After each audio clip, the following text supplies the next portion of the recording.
Hello दोस्तों, स्वागत है आप सभी का। तो दोस्तों, आज हम समान हिंदी पढ़ेंगे। हिंदी के सभी टॉपिक इसमें रहेंगे। आज का ये हमारा वीडियो सुपर फास्ट वीडियो होने वाला है। इसमें 30 महत्वपूर्ण प्रश्न हैं जो कि हमारे हर एग्जाम के लिए बहुत ही महत्वपूर्ण है। तो वीडियो बिना स्किप किए लास्ट तक जरूर देखना। चलिए शुरू करते हैं। हमारा पहला प्रश्न है, नयन शब्द का सही संधि विच्छेद क्या होगा? इसका राइट आंसर होगा ऑप्शन बी, ने प्लस अन बराबर नयन। यह अयाद संधि है। अगला प्रश्न है हमारा, यथाशक्ति शब्द में कौन सा समास है? इसका राइट आंसर होगा ऑप्शन सी, अव्ययी भाव समास। ऑप्शन सी सही है हमारा। तो दोस्तों, जिस समास का पहला पद अव्यय तथा प्रधान हो उसे अव्ययी भाव समास कहते हैं। अगला प्रश्न है हमारा, अन्वेषण शब्द में कौन सी संधि है? दीर्घ संधि, गुण संधि, यड़ संधि या अयाद संधि? इसका राइट आंसर हो जाएगा ऑप्शन सी, यड़ संधि। Option C. यहाँ छोटी बड़ी के बाद भिन्न स्वर आने पर या बनता है। अगला प्रश्न है हमारा, चंद्रमुख में कौन सा समास है? द्विगु समास, क्रमधारय समास, द्वंद्व समास या अव्ययी भाव समास? इसका राइट आंसर हो जाएगा ऑप्शन बी, क्रमधारय समास। ऑप्शन बी सही हमारा। जहाँ उपमान में उपमेय या विशेषण में विशेष का संबंध हो वहाँ क्रमधारय समास होता है। अगला प्रश्न है, अलंकार शब्द में किस उपसर्ग का प्रयोग हुआ है? अल, अलम या अलम या आ? इसका राइट आंसर हो जाएगा ऑप्शन सी, अलम। ऑप्शन सी सही है हमारा। अलंकार शब्द अलम उपसर्ग और कार शब्द के योग से बना है। नेक्स्ट क्वेश्चन हमारा, पवित्र शब्द का सही प्रत्यय क्या है? प्रत्यय बताइए। पो प्लस इत्र, पौ प्लस इत्र या पा प्लस इत्र या पू प्लस इत्र? आंसर करिए इसका राइट आंसर। इसका राइट आंसर होगा ऑप्शन बी, पो प्लस इत्र बराबर पवित्र। यह अयाद स्वर संधि का उदाहरण है जहाँ पो के साथ इत्र जुड़ने पर पवित्र हो जाएगा। नेक्स्ट क्वेश्चन है, निम्नलिखित में से तत्सम शब्द कौन सा है? नेक्स्ट क्वेश्चन हमारा, निम्नलिखित में से तत्सम शब्द कौन सा है? आग, अग्नि, अमीर या अपना? इसका राइट आंसर होगा ऑप्शन बी, अग्नि। अग्नि क्या है? तत्सम रूप। कभी कभी पेपर में पूछता है अग्नि का तद्भव क्या होगा, तो आंसर करिए आप सभी, अग्नि का तद्भव क्या होगा? तो अग्नि का तद्भव आग हो जाएगा। अगला प्रश्न हमारा, अग्नि का तद्भव रूप क्या होगा? अभी जस्ट हमने आपको बताया, तो इसका राइट आंसर आप लोग कमेंट करके बताइएगा। Next question,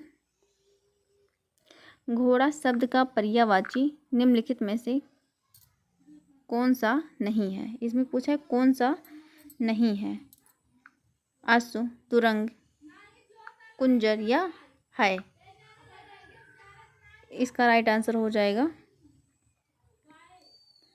option C, कुंजर। Option C सही है हमारा। यहाँ पे जो कुंजर है वो हाथी का पर्यायवाची है, जबकि आंसू, तुरंग और हाय ये सब घोड़े के ही पर्यायवाची शब्द हैं। तो यहाँ पे पूछा था घोड़ा का शब्द का पर्यायवाची निम्नलिखित में से कौन सा नहीं है, तो कुंजर ये हाथी का पर्यायवाची है। अगला प्रश्न हमारा, अमृत का विलोम शब्द क्या होगा? विष, पीयूष, मधु या अमर? इसका राइट आंसर हो जाएगा ऑप्शन ए, विष। अमृत का उल्टा क्या होगा? विष होगा। अगला क्वेश्चन है, जो सब कुछ जानता हो इस वाक्यांश के लिए एक शब्द क्या होगा? अज्ञ, सर्वज्ञ, अल्पज्ञ या विशेषज्ञ? इसका राइट आंसर बताइए आप सभी। इसका राइट आंसर होगा ऑप्शन बी, सर्वज्ञ। ऑप्शन बी सर्वज्ञ। जो सब कुछ जानता हो उसे क्या कहते हैं? सर्वज्ञ कहते हैं।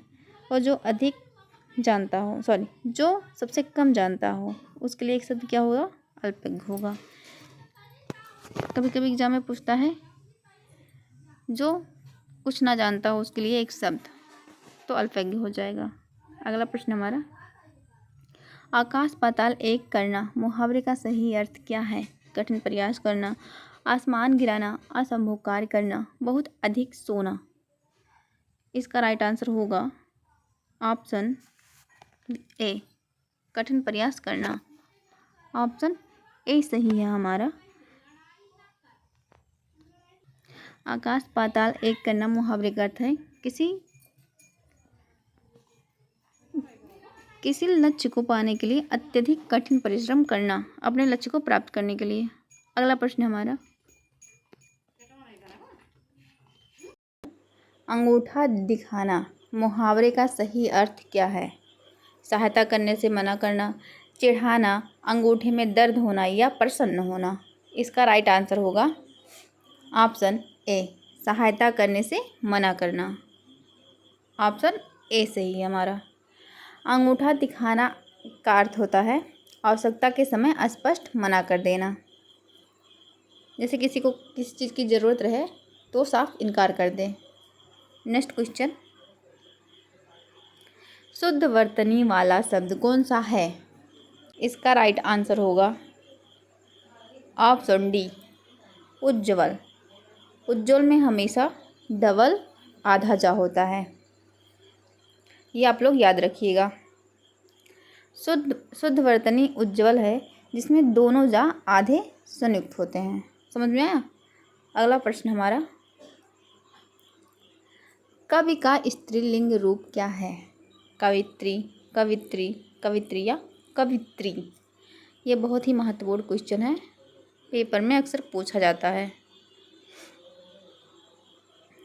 तो इसका राइट आंसर होगा ऑप्शन ए, कवित्री। ऑप्शन ए हमारा सही है। कवि का शुद्ध स्त्रीलिंग रूप कवित्री ही होता है। अगला प्रश्न हमारा, हिंदी वर्णमाला में कुल कितने स्वर होते हैं? इसका राइट आंसर होगा ऑप्शन बी, 11। ऑप्शन बी, मानक हिंदी वर्णमाला में कुल 11 मूल स्वर होते हैं, आ से औ तक। अगला क्वेश्चन है, पा, फा, बा, भा, मा का उच्चारण स्थान क्या है? इसका राइट आंसर होगा ऑप्शन सी, ओष्ठ। इसका राइट आंसर हो गया ऑप्शन सी। पा वर्ग के सभी वर्णों जैसे पा, फा, बा, भा, मा का उच्चारण दोनों ओठों से होता है, इसलिए इसका राइट आंसर होगा ओष्ठ। आप लोग उच्चारण करके देखिए, पा, फा, बा, हमारे दोनों लिप्स आपस में टच हो रहे हैं, तो जहाँ दोनों लिप्स आपस में टच हो वहाँ ओष्ठ हो जाएगा। अगला प्रश्न हमारा, उत्कर्ष शब्द का विशेषण क्या है? इसका राइट आंसर होगा ऑप्शन ए, उत्कृष्ट। ऑप्शन ए सही है हमारा। उत्कर्ष संज्ञा शब्द है और इसका विशेषण रूप क्या होगा? उत्कृष्ट। अगला प्रश्न हमारा, निम्नलिखित में से कौन सा शब्द विशेषण है? सुंदरता, सुंदर, सौंदर्य या स्नान। इसका राइट आंसर होगा ऑप्शन बी, सुंदर। ऑप्शन बी, सुंदर एक विशेषण शब्द है जैसे सुंदर बालक, जबकि सुंदरता व सुंदर भाववाचक संज्ञा है। अगला प्रश्न हमारा, लड़का पेड़ से गिरा, इस वाक्य में कौन सा कारक है? करण कारक, आपादान कारक, संप्रदान कारक, कारक, कर्म कारक। इसका राइट आंसर हो जाएगा ऑप्शन बी, अपादान कारक। जब किसी वस्तु का किसी स्थान या वस्तु से अलग होने का भाव हो तो वहाँ क्या होगा? अपादान कारक। किसी चीज़ से अगर अलगाव हो रहा है तो वहाँ अपादान कारक होगा। अगला प्रश्न हमारा, मैं अपने आप काम कर लेता हूँ, इस वाक्य में अपने आप कौन सा सर्वनाम है? इसका राइट आंसर हो जाएगा ऑप्शन बी, निजवाचक सर्वनाम। जहाँ कर्ता अपनी स्वयं के लिए, आप, अपने आप या स्वयं शब्दों का प्रयोग हो वहाँ क्या होगा? निजवाचक सर्वनाम होगा, जहाँ खुद के लिए हो। अगला क्वेश्चन हमारा, राम ने खाना खाया, इस वाक्य में काल कौन सा है? सामान्य भूतकाल, आसन भूतकाल, पूर्ण भूतकाल या संदिग्ध भूतकाल? इसका राइट आंसर होगा ऑप्शन ए, सामान्य भूतकाल। ऑप्शन ए, जहाँ किसी भूतकाल में सामान्य रूप से पूरी हो चुकी हो, जहाँ क्रिया भूतकाल में सामान्य रूप से पूरी हो चुकी हो वहाँ सामान्य भूतकाल ही होता है। अगला क्वेश्चन, जिस वाक्य में एक प्रधान उपवाक और अन्य आश्रित उपवाक हो उसे क्या कहते हैं? सरल वाक्य, संयुक्त वाक्य, मिश्रित वाक्य या आज्ञावाचक वाक्य? इसका राइट आंसर होगा ऑप्शन सी, मिश्रित वाक्य। ऑप्शन सी सही है हमारा। अगला प्रश्न है हमारा, मोहन बाजार जाता है, यह किस प्रकार का वाक्य है? विधानवाचक वाक्य, निषेधवाचक वाक्य या प्रश्नवाचक वाक्य या विस्मयबोधक वाक्य? इसका राइट आंसर होगा ऑप्शन ए, विधानवाचक वाक्य। जिस वाक्य में किसी बात या कार्य के होने का समान बोध हो उसे विधानवाचक वाक्य कहते हैं। अगला प्रश्न हमारा, शांत रस का अस्थायी भाव क्या है? इसका राइट आंसर होगा ऑप्शन, इसका राइट आंसर होगा ऑप्शन बी, निर्वेद या सम। अगला प्रश्न हमारा, रघुपति राघव राजा राम में कौन सा अलंकार है? इसका राइट आंसर होगा ऑप्शन ए, अनुप्रास अलंकार। ऑप्शन ए सही है हमारा। जहाँ एक ही वर्ण की आवृत्ति बार बार हो वहाँ अनुप्रास अलंकार होता है। अगला क्वेश्चन है हमारा, दोहा छंद में कितने चरण होते हैं और इसके पहले व तीसरे चरण में कितनी मात्राएं होती हैं? इसका राइट आंसर होगा ऑप्शन ए, 4 चरण होते हैं और 13 मात्राएं होती हैं दोहा छंद में। दोहा एक अर्धमात्रिक छंद है जिसमें 4 चरण होते हैं। इसके प्रत्येक चरण में पहले और तीसरे चरण में 13 मात्राएं होती हैं। नेक्स्ट क्वेश्चन, सूरसागर के रचयिता कौन है? इसका राइट आंसर होगा ऑप्शन बी, सूरदास। भक्तकाल के किस श्रृंगार रस के प्रमुख कवि सूरदास द्वारा सूरसागर की रचना की गई थी? इसलिए इसका राइट आंसर होगा सूरदास।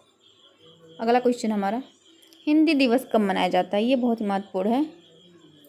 इसका राइट आंसर होगा ऑप्शन ए, 14 सितंबर। 14 सितंबर को हिंदी दिवस मनाया जाता है। भारत में प्रतिवर्ष 14 सितंबर को हिंदी दिवस मनाया जाता है क्योंकि इसी दिन 1949 को हिंदी को राजभाषा घोषित किया गया था। अगला प्रश्न हमारा, कामायनी महाकाव्य के रचयिता कौन है? इसका राइट आंसर होगा ऑप्शन ए, जयशंकर प्रसाद।